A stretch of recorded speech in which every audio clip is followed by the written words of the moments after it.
그들이 예루살렘에 가까이 가서 감람산 벳바가에 이르렀을 때에 예수께서 두 제자를 보내시며 이르시되 너희는 맞은편 마을로 가라. 그리하면 곧 매인 나귀와 나귀 새끼가 함께 있는 것을 보리니 풀어 내게로 끌고 오라. 만일 누가 무슨 말을 하거든 주가 쓰시겠다 하라. 그리하면 즉시 보내리라 하시니 이는 선지자를 통하여 하신 말씀을 이루려 하심이라. 일러스되 시온 딸에게 이르기를 내 왕이 내게 임하나니 겸손하여 나귀 곧 멍에 매는 짐승의 새끼를 닫도다 하라 하였느니라. 제자들이 가서 예수께서 명하신 대로 하여 와서 자기들의 겉옷을 그 위에 얹음에 예수께서 그 위에 타시니 무리의 대다수는 그들의 겉옷을 길에 펴고 다른 이들은 나뭇가지를 베어 길에 펴고 앞에서 가고 뒤에서 따르는 무리가 소리 높여 이르되 호산나 다윗의 자손이여 찬송하리로다. 주의 이름으로 오시는 이여 가장 높은 곳에서 호산나 하더라. 예수께서 예루살렘에 들어가시니 온 성이 소동하여 이르되 이는 누구냐 하거늘 무리가 이르되 갈릴리 사람 나사렛에서 나온 선지자 예수라 하니라. 아멘. 이것은 내 성경입니다. 성경은 내가 누구인지 무엇을 가졌는지 무엇을 할 수 있는지를 알려줍니다. 오늘 하나님의 말씀을 배웁니다. 이 시간 담대히 선포합니다. 내 마음은 깨어있고 내 심장은 열려 있습니다. 나는 변화될 것입니다. 나는 변화될 것입니다. 나는 변화될 것입니다. 예수님의 이름으로 기도합니다. 아멘. 자리에 앉으시기 바랍니다. 자, 우리 서로 한번 인사하겠습니다. 오늘도 승리하셨습니다. 네, 우리 한 번 더 인사하겠습니다. 우리 1+1 하고 계시죠? 네. 하는데 잘 안 돼서 그렇지 하고는 있죠, 그렇죠? 네. 네. 우리 한 번 더 인사하겠습니다. 오늘 속색이지 말고 은혜 받읍시다. 네. 요즘 세상이 참 이상한 세상이다 정도 생각을 해요. 여러분, 우리나라의 인구가 몇 명입니까? 네, 한 5,300만 정도 됩니다. 우리나라의 가구 수는 몇이나 될까요? 네. 제가 여기 내려오기 전에 통계청에 들어가서 보니까 약 2,100만 가구 정도 됩니다. 요게 이제 한 5년 새로도 올라가요. 왜냐하면 1인 가구가 많기 때문에, 많아지기 때문에. 그러다가 2030년부터 또 쭉 이제 내려가게 되어졌어요. 왜냐하면 인구가 줄어드니까요. 그러면 사람들이 2,100만 가구를 누가 만들었습니까? 제 질문이 어려워요? 건축업자들이 만들었겠죠, 그렇죠? 어려웠어요? 건축업자들이 만들었겠죠, 그렇죠? 근데 사람들이 그런 집들이, 이 교회를 봅시다. 교회를 누가 와서 이거 누가 지었냐고 물어보면 우연히 여기 생겼다 그러면, 응? 김재혁 권사님이 그렇게 말했다 그러면 그 소리를 들은 사람들이 김재혁 권사님을 뭐라 그러겠어요? 미녀라 그러겠죠, 그렇죠? 근데 세상 사람들은 참 희한한 게 뭐냐면 그걸 안 믿어요. 교회가 그냥 생겼다 그러면, 우연히 여기 있다 그러면 안 믿어요. 우리 미쳤다 그래요, 그렇게 말하는 사람을. 근데 해와 달과 별과 이 지구, 여러분, 지구가 더 위대한 건축물일까요? 그냥 일반 레미안 같은 아파트가 더 위대한 건축물일까요? 비교 불가한 거죠. 근데 세상 사람들은 이 지구를 누가 만들었다 그러면 안 믿어요. 오히려 우연히 생겼대요. 누가 미친 거예요 지금? 세상이 참 신기합니다. 여러분, 그림 형제의 동화책인 피리 부는 사나이를 아시나 모르겠습니다. 우리 잘 알고 있는 내용들이죠. 저 어린아이들 많이 읽히는 책입니다. 그림 형제라 그러니까 그림 그리는 형제인가? 이렇게 생각하는 분들이 많을 수 있어요. 저 사람들이 독일 사람들이기 때문에 독일 단어로 그림입니다. 그래서 저 형의 이름이 자콥 그림, 그 다음에 동생의 이름이 비렐름 그림이에요. 저 사람들은 그림, 성이 그림이에요. 저 사람들이 동화 작가이기도 하고 언어학자이기도 합니다. 한 번은 하멜른이라고 하는 독일의 마을이 굉장히 풍요롭고 살기 좋은 마을이에요. 부족함이 없는 마을이거든요. 그런데 이 동네에 큰 골칫거리가 생겼어요. 쥐들이 창고를 하는 거예요. 쥐들이. 그래서 잠을 자려고 하면 머리맡에 왔다 갔다 거리고 밥을 먹으려고 해도 식탁에 왔다 갔다 거리니 살 수가 없는 거야, 사람들이. 너무 풍요로운, 먹거리가 많으니까 쥐들도 들끓었던 것 같아요. 그래서 저 골머리를 썩고 있는데 어느 날 그 동네에 광대처럼 한 복장을 한 남자가 피리를 하나 들고 나타납니다. 근데 이 사람이 참 신들린 피리 솜씨를 가지고 있는 거죠. 근데 이 동네에 와보니까 모든 이 사람들이, 시민들이 쥐 때문에 어려움을 겪고 있는 걸 보고 이 남성이 내가 피리를 통해서 쥐들을 더 없애줄 테니까 나한테 돈을 달라. 서로 이제 계약을 맺은 거예요. 그 시의 시장과 동네 사람들과. 그래서 이 사람이 신들린 피리 실력을 가지고 피리를 보니까 너무 신기하게 그 모든 쥐들이 피리 소리를 따라서 오는 거예요. 그래서 그 모든 쥐들을 강에다가 다 몰살시켜버리는 거예요. 위대한 일을 한 거죠. 그래서 시장한테 가서 돈을 달라고 하니까 사람이 화장실 들어갈 때 나올 때 다른 거예요. 아까운 거지, 돈이. 시민들도 그렇고. 그러니까 오히려 이 피리 부는 사나이를 하대하고 냉대하는 거예요. 그러니까 이 피리 부는 사나이가 열받은 거예요. 원수를 갚는 거죠. 그래서 이 사람이 피리를 불어서 그 동네에 사는 모든 아이들의 영혼을 불러요.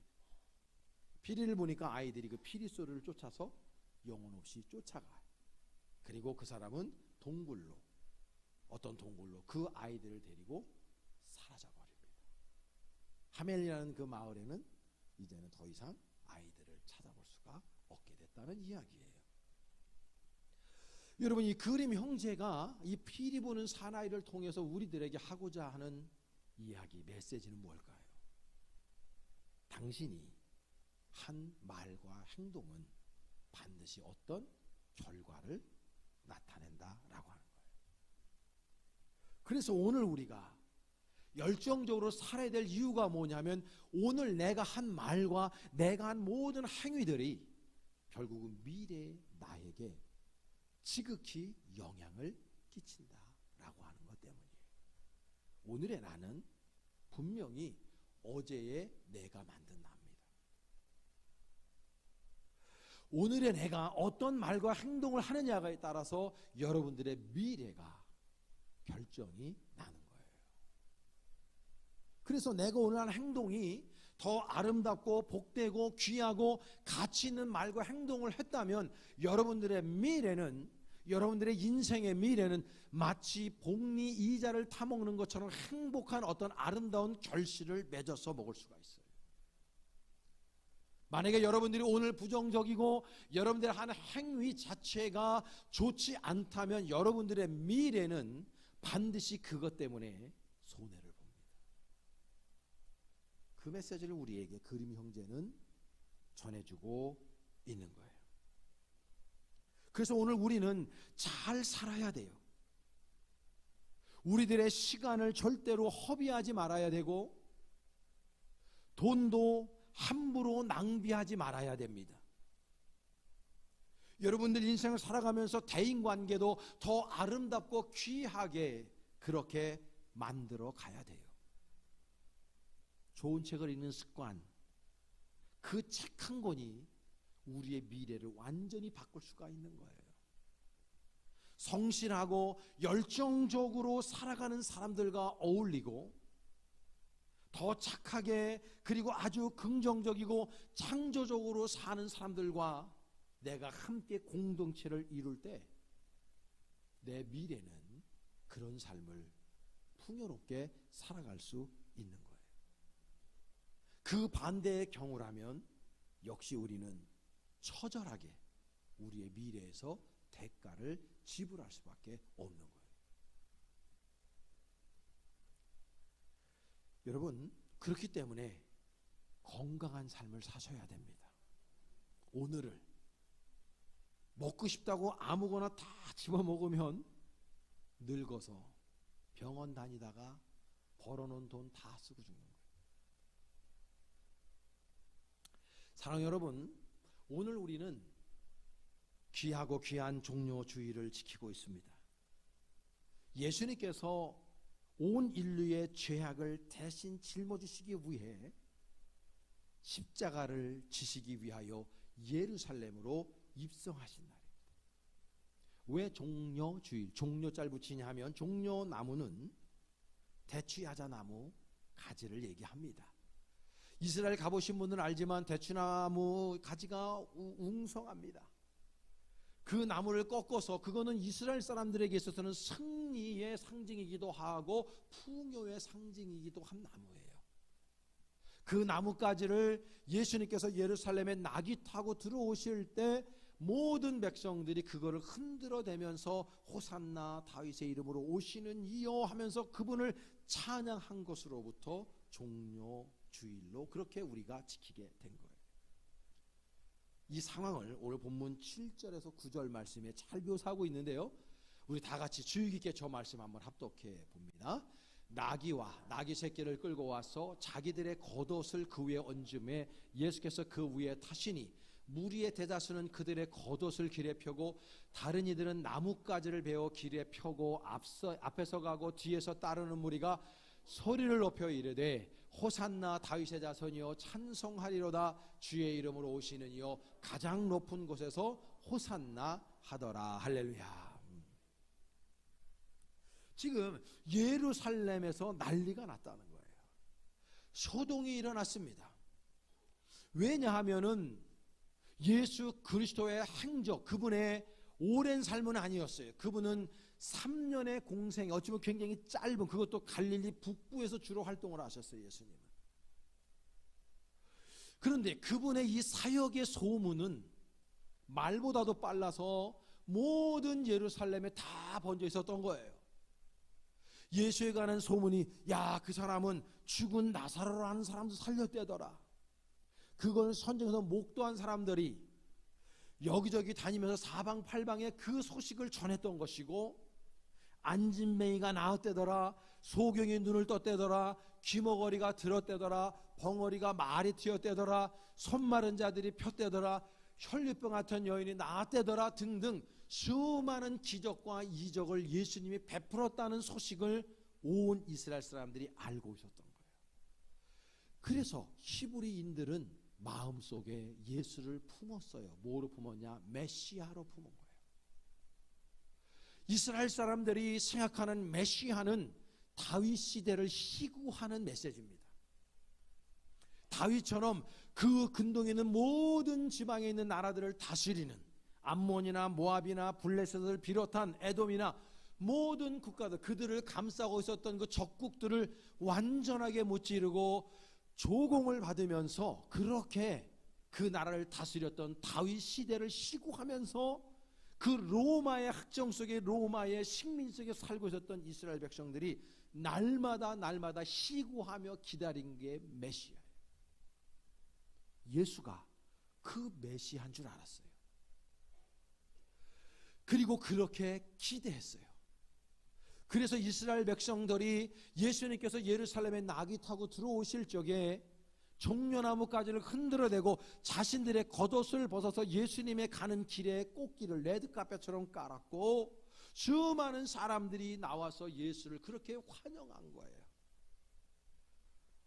근데 예수님은 고난의 종으로 오셨는데, 그들이 생각하는 메시아는 정치적인 메시아, 그래서 지금 시저의 그 좌를 다 하야시키고 자신이 그 위에 올라앉아서 로마뿐만 아니라 로마를 자신의 발등상 발 아래 두고 이스라엘을 한없이 높이고 이스라엘을 떵떵거리며 다스리는 그러한 메시아, 정치적인 메시아로 예수를 기대하고 예수를 그렇게 환호하면서 맞이하고 있는데 예수님의 생각은 그게 아니었어요. 예수님은 고난의 종으로 우리 인류의 죄악을 짊어지시고 십자가의 죽으로 지금 예루살렘에 입성하고 있는 것을 아는 사람이 없었어요.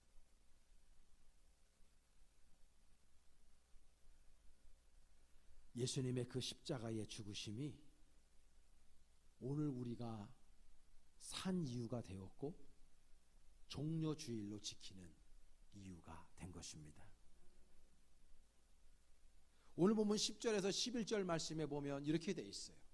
예수께서 예루살렘에 들어가시니 온 성이 소동하여 이르되 이는 누구냐거늘 무리가 이르되 갈릴리 나사렛에서 나온 선지자 예수라 하니라. 모든 백성들이 예수 그리스도를 메시아로 기대하면서 지금 그를 여호와 하나님이라고 찬양하고 있는 거예요. 근데 예수는 그런 메시아로 온 것이 아닌데 말이죠. 예수는 온 인류를 모든 죄로부터 해방시키기 위해서 오신 분인데 말이죠. 여러분, 여러분들이 믿는 예수는 어떤 분입니까? 여러분들이 생각하는, 여러분들이 마음에 품은 예수는 어떤 예수입니까?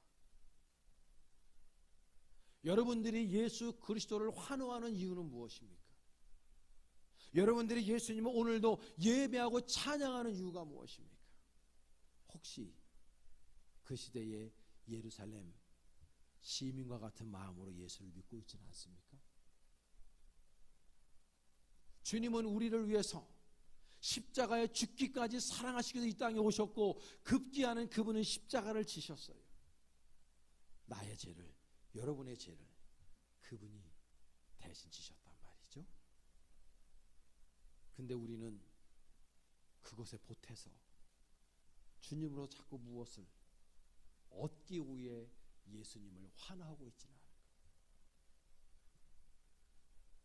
예수의 행위와 그 십자가 지심의 행위와 우리의 예수를 따름의 행위가 너무 의미가 달라요. 교회가 왜 힘을 잃고 있느냐? 왜 교회가 세상에 욕을 먹고 있느냐? 그 따름의 의미가 다르기 때문이에요. 우리도 예수님처럼 십자가를 지는 행위, 우리도 예수님처럼 내어주는 행위, 우리도 예수님처럼 다른 사람을 치유하고 다른 사람의 상처를 싸매주고 다른 사람을 아름답게 섬기는 행위를 하며 살지 못하기 때문인 거죠. 한 사람의 그 구원의 행위가, 십자가 지심의 행위가 온 인류를 구원해 내셨단 말이에요.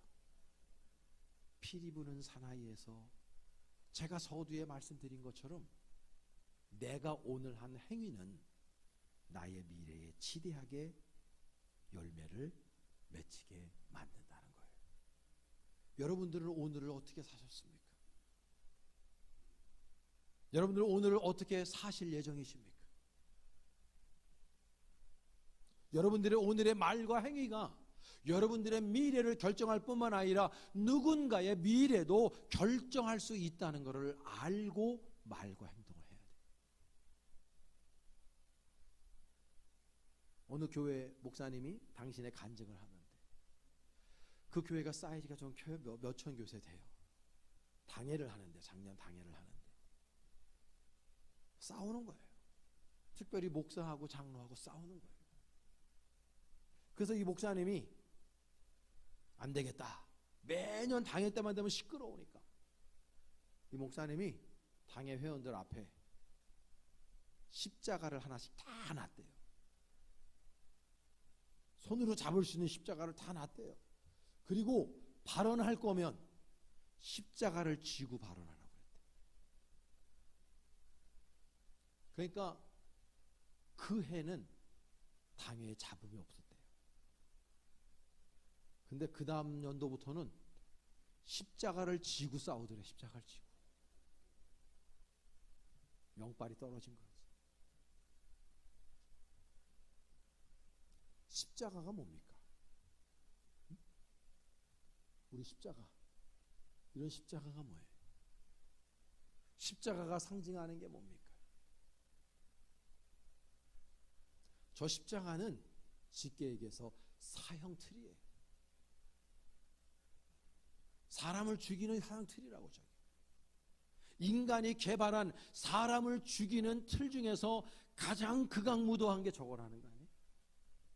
예수님이 저거를 지시기 전까지 모든 사람들에게 혐오해. 저건 다 절대로 지지 말아야 될 게 십자가였어요. 근데 예수께서 저 십자가를 지시고 난 이후부터 십자가에 대한 해석이 달라진 거예요. 여러분, 오늘 교회 오시다가 우리 교회 보셨어요? 뭘 보고 우리 교회 오셨어요? 교회 오시다가 우리 교회 보셨냐고. 질문이 이상하죠? 여러분, 벌떼교회 십자가 보셨어요? 안 보고 왔죠? 오늘 가시다가 십자가 좀 보세요. 십자가가 교회 맨 위에 있어요. 십자가가 섬김을 받는 게 아니에요. 십자가는 사형틀이지만 십자가는 죽음을 상징하는 거예요. 무슨 뜻입니까? 이 교회는 십자가 밑에 세워진 거예요. 그러니까 저와 여러분들은 이 예배당에 오면 죽어야 되는 거예요. 죽은 사람이 말을 합니까? 죽은 사람이 내 주장을 합니까? 죽은 사람이 잘난 체 합니까? 죽은 사람이 다른 사람 비판하고 정죄합니까? 아니에요. 죽은 사람 말이 없어요. 죽은 사람이 무슨 말이 있어요? 근데 우리는 교회 안에서 수많은 말을 토해요. 그 말이 긍정적이고 창조적이고 다른 사람을 살리는 말이면 상관이 없어요. 예수님처럼. 근데 우리들이 하는 행위와 말은 교회 아래서조차도 남을 죽이고 상처 입히고 아프게 하는 말을 하고 비판하고 정죄하는 말을 해요. 십자가의 의미를 몰라서 그런 거예요. 예수님의 종려주일과 부활주일의 이 십자가 지심의 의미를 우리가 온전히 깨달아 알지 못하기 때문이고, 그것이 내 안에 들어와서 나를 온전히 주장하지 못하고 있기 때문이에요. 한 사람의 행위가 온 인류를 구원했어요. 히틀러 같이 극악무도한 인간 한 인간이 600만 명의 유대인들을 학살해요. 폴포트 같은 한 인간이 크메르 루즈, 우리가 잘 알고 있죠. 캄보디아 루즈. 여러분 루즈 바르고 오셨죠? 붉은색이라는 뜻이죠. 프랑스어로 크메르라는 말이 프랑스어로 캄보디아라는 뜻이에요. 폴포트가 정권을 잡고 200만 명 넘는 사람들을 죽여버렸어요. 이번에 캄보디아 가서 킬링필드를 방문하고 왔습니다. 너무 아팠어요. 이디아민 같은 우간다의 독재자죠. 그래서 이디아민의 별명이 검은 히틀러입니다. 그러니까 한 인간이 수십만 명의 사람을 죽여요. 근데 예수님 보세요. 예수님의 그 한 사람의 그 십자가의 지심이 온 인류의 구원의 길을 여셨단 말이에요. 여러분, 누구를 따라야 되고 어떻게 살아야 될까?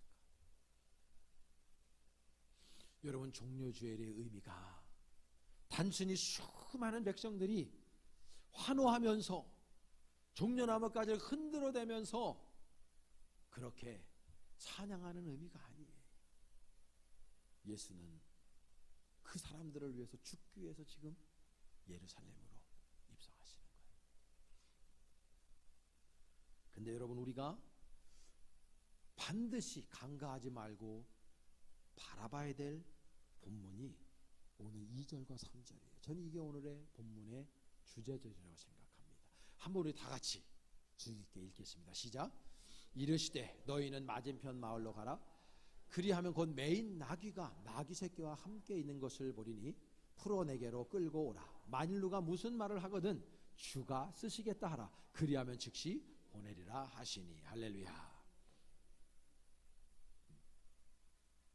여러분, 그 예루살렘 주변에 히브리인들은 그 시대에 2000년 전, 지금도 중동 국가는 그렇지만 나귀는 사람이 타고 다니는 것뿐만 아니라 운반 시설이에요. 워낙 더운 나라이기 때문에 이고지고 다닐 수가 없어요, 인간이. 그러니까 나귀에다가 짐을 실다니 사람이 타고 가고, 그래서 나귀는 평화, 샬롬의 상징이에요. 그래서 임금님이나 아니면 임금이 보는 어떤 대사가 말을 타고 오면 징계하러 오는 겁니다. 그거는. 여러분 영화 300 보셨습니까? 페르시아의 그 장수가 검은 말을 타고 와서 스파르타의 왕을 확 위협하죠. 말을 타고 오는 거는 위협하고 벌을 주기 위해서 징계하기 위해서 오는 겁니다. 그러나 나귀를 타고 오는 거는 평화를 상징하고 누구를 상주기 위해서 오는 거예요. 그런데 그 인근에 수많은 사람들이 나귀를 가지고 있었어요. 원어에 보면 예수님께서 딱 그 집을 찝어요. 어느 집인지 나오질 않아요. 예수님은 알고 있는 거고 신적 능력으로 제자들이 가서 그 집에 가서 그 나귀를 가져오라. 그 나귀. 수많은 나귀 가운데 그 나귀. 근데 여러분 오늘 본문에 보면 그 나귀를 준 사람의 이름도 나오지 않아요. 그 사람의 사회적인 백그라운드 나오지 않아요. 아마 당연히 이야기할 거 아니에요. 그 제자들이 와서 자기네 집 나귀를 풀어가는데 어느 주인이 당신 뭐 하는 짓이냐고 그렇게 얘기하지 않았겠습니까?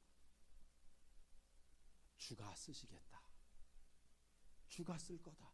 예수가 쓸 거다. 그러니까 그 주인이 아무 소리 하지 않고 나귀와 그 나귀 새끼를 풀어줬다는 거잖아요. 우리 여기에 포커스를 맞춰야 된다는 거죠. 예수님의 그 종려 주일의 놀라운 역사, 다시 말해서 십자가의 기적의 역사는 수많은 사람들이 하모니를 이루어서 나타낸 역사인 거예요.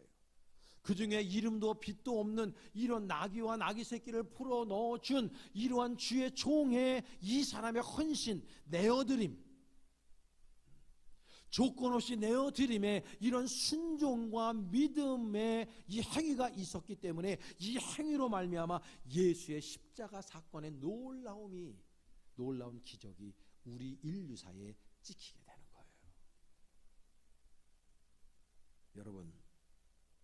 여러분은 주님께 무엇을 내어드립니까? 여러분 예수 그리스도 앞에 뭘 내드릴 때 계산서를 앞에 놓고 그 기계를 두드리면서 내가 이만큼 헌신하고 내가 이만큼 봉사하고 내가 이만큼 하나님께 드리면 하나님 아버지께서 나에게 이만큼 주시겠지. 그게 바로 그 시대의 소동을 일으키고 예수를 환호했던 사람들의 모습 아니고 무엇이겠습니까? 예수님을 위해서 조건 없이 내어드렸던 이런 사람이 있는 반면에 대부분의 예수를 따른다고 하는 사람들은 예수님에게 무엇을 요구하고 무엇을 바라는 마음으로 예수를 따르고 있지 않냐는 거예요. 조건 없이 그냥 내어드려야 되는데 그것이 무엇이든지. 여러분 성경에 보면 구레네 사람 시몬에 관한 이야기 다 아시죠? 누굽니까? 예수님께서 십자가 지시기 위해 골고다 올라가실 때 사실은 저 십자가 자체를 지고 올라가지 않았어요. 가로로 된 것만 진 거죠. 세로로 된 거는 골고다 언덕이 이미 박혀져 있습니다. 그래서 가로로 된 거를 짊어지고 가는데 예수님은 이미 그 전날 밤에 가야바 법정에서 매를 맞고 엄청난 피를 흘려서 30살 조금 넘은 청년 예수가 가면서 쓰러질 수밖에 없는 거예요. 그 십자가를 너무나 힘들고 어렵게 뭘 물이나 한번 제대로 줬겠습니까? 밥을 먹였겠습니까? 예수는 말이죠 1박 2일 동안 계속 얻어맞은 거예요. 그러니까 힘이 없죠. 저 가로로 된 십자가를 지고 올라가시며 넘어질 수밖에 없는 거예요. 무슨 일이 있나? 예루살렘에 소동이 일어나고 사람들이 모이니까 이때 명절 때니까 모여가지고 있는데 구레네 사람 시몬이 하필이면 지금만으로 재수 없이 로마 병정한테 걸려가지고 아마 이 사람이 굉장히 힘을 좀 쓰게 생긴 모양이에요. 네가 대신 지라고 성경에 보면 영어로 forces. force라는 거는 힘을 가하는 거잖아요. 그러니까 강압적으로, 성경은 억지로라는 표현을 쓰지만 원어적이면 강압적으로, 로마 병정이 너 져, 그러니까 난 지기 싫은데 강압적으로 그냥 진 거예요. 대신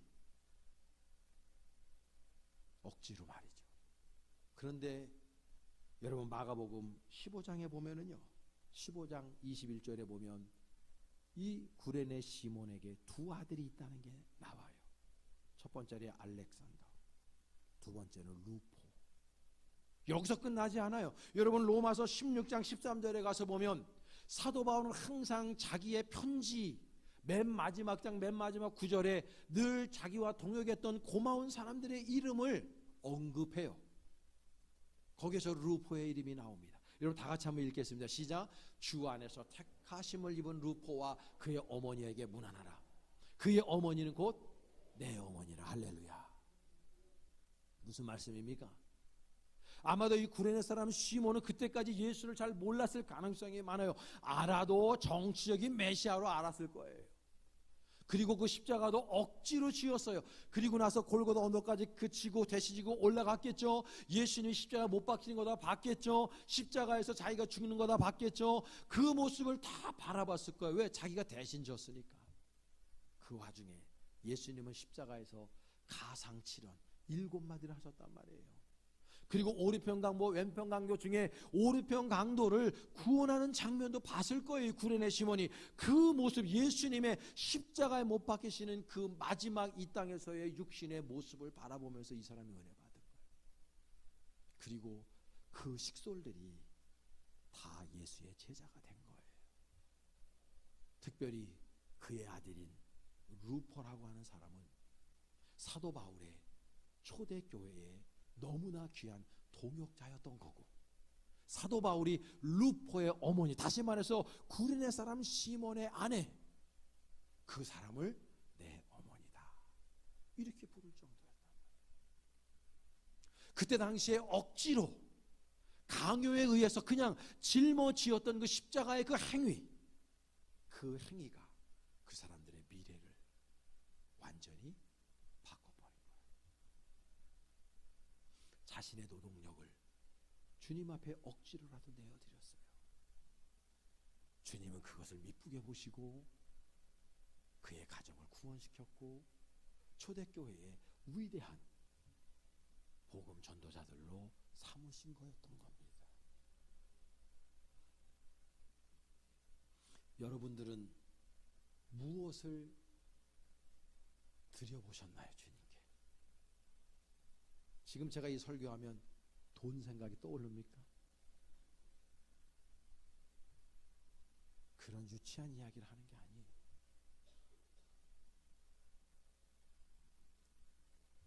여러분들은 그동안 주님께 무엇을 드려보셨나요? 이 설교를 들으시면서 여러분들 마음에 어떤 생각이 드시나요? 예수는 나를 위해서 당신의 생명을 주셨는데 나는 여적 계산을 하면서 내가 이렇게 오늘 예배 드렸으니 주님 나한테 뭐 주셔야지, 내가 이렇게 섬겼으니 주님 나한테 뭐 줘야지, 이런 계산을 하면서 여기에 앉아있지는 않은가? 우리의 신앙생활이 계산하는 신앙은 아닌가? 조건 없이 자기 나귀와 나귀 새끼를 내어드렸던 익명의 그 그리스도인처럼, 주님의 제자처럼 그렇게 신앙생활을 해야 되는데 여전히 나는 이기적이고 자기 중심적인 신앙생활을 하고 있지는 않은지.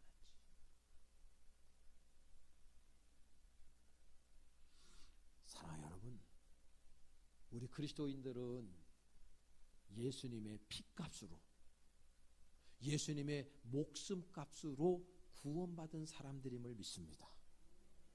여러분들은 그래서 예수짜리예요. 예수짜리.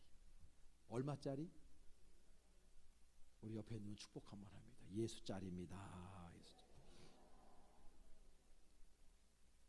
예수짜리라고.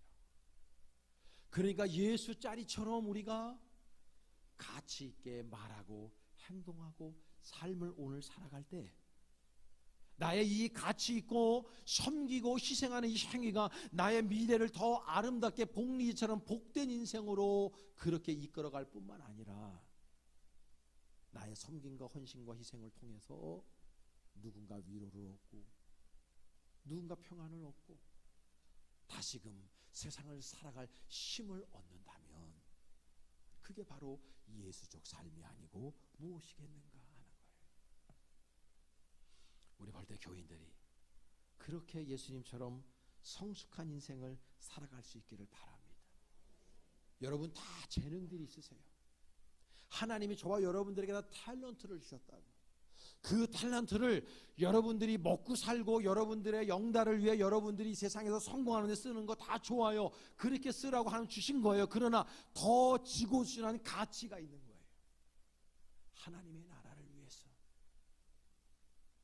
한 생명을 구원하는데 주님의 나라 확장을 위해 그 탤런트를 쓸 줄 알아야 하는 것이죠.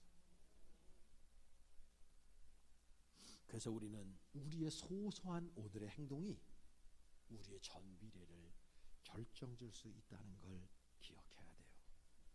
그래서 여러분 비난하며 살지 맙시다. 비판하며 살지 맙시다. 우리는 어떤 상황 속에서라도 예배하며 다른 사람들을 축복하며 다른 사람들을 격려하며 칭찬하는 인생을 살아야 하는 것입니다. 그래야 내 미래가 밝고 나와 함께 살아가는 모든 사람들의 미래가 함께 밝아지는 거예요. 예수님의 십자가 지신 이유가 거기에 있는 겁니다. 우리에게 고난을 주시려고? 아니에요. 그분이 고난을 당하셨어요. 나를 대신해서. 왜 그분이 고난을 당하시고 십자가를 지셨습니까? 축복된 삶을 살라고. 우리가 더 멋진 인생, 생산적인 인생, 아름다운 열매를 맺는 인생을 살라고 주님께서 대신 고난을 당하신 거예요. 우리는 누리면 되는 겁니다. 그 사랑과 은혜, 그분의 그 복을 이 땅에서 누리며 살아야 하는 겁니다. 그래서 오늘 우리는 잘 살아야 됩니다. 1990년대에 감자칩 회사인 프링글스라는 칩 회사가 여러분 잘 아실 겁니다. 이런 통에 들어가 있는 감자칩. 근데 그게 처음에 광고를 막 때릴 때 뚜껑을 열 때 뿅 소리가 나면서 이런 카피를 썼죠. 한 번 열면 멈출 수 없다. 이렇게. 진짜 여러분 그거 먹어본 사람 알겠지만 뚜껑 열어서 먹으면 다 먹어야 돼. 그리고 맥주 좋아하는 사람들 안주를 엄청 먹었을 거야. 짭짜름하고. 그리고 그게 눅눅해질까봐 먹기 시작하면 끊을 수가 없어요.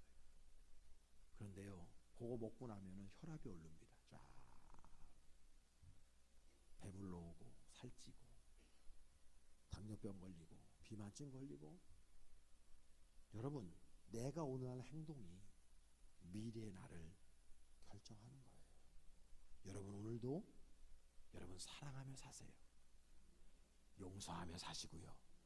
화해하며 사시고요. 남을 더 존중하며 사시고요. 치유하며 사세요. 축복하며 삽시다.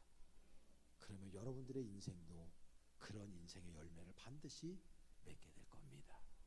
예수님이 지신 십자가 바로 내가 지어야 하고 그분의 그 긍휼과 사랑, 내가 그렇게 행하는 삶을 살아야 된다는 걸 기억하고 종려주일 또 내일부터 시작되는 우리 고난 주간에 예수님의 그 십자가를 깊이 있게 묵상하는 저와 여러분 될 수 있기를 간절히 축복합니다. 우리의 모든 인생과 전인격을 내어드리는 인생 살아내시기를 축복합니다. 기도하겠습니다. 하나님, 오늘도 가장 미약한 종의 입술을 들어 잠시 하나님의 말씀을 대언케 하셨습니다. 우리 사랑하는 모든 교우들이 주님의 이름 앞에 모든 것들을 아낌없이 내어드릴 줄 아는 성숙한 주의 백성들 되게 하여 주시옵소서. 예수님의 이름으로 축복하며 기도했습니다. 아멘.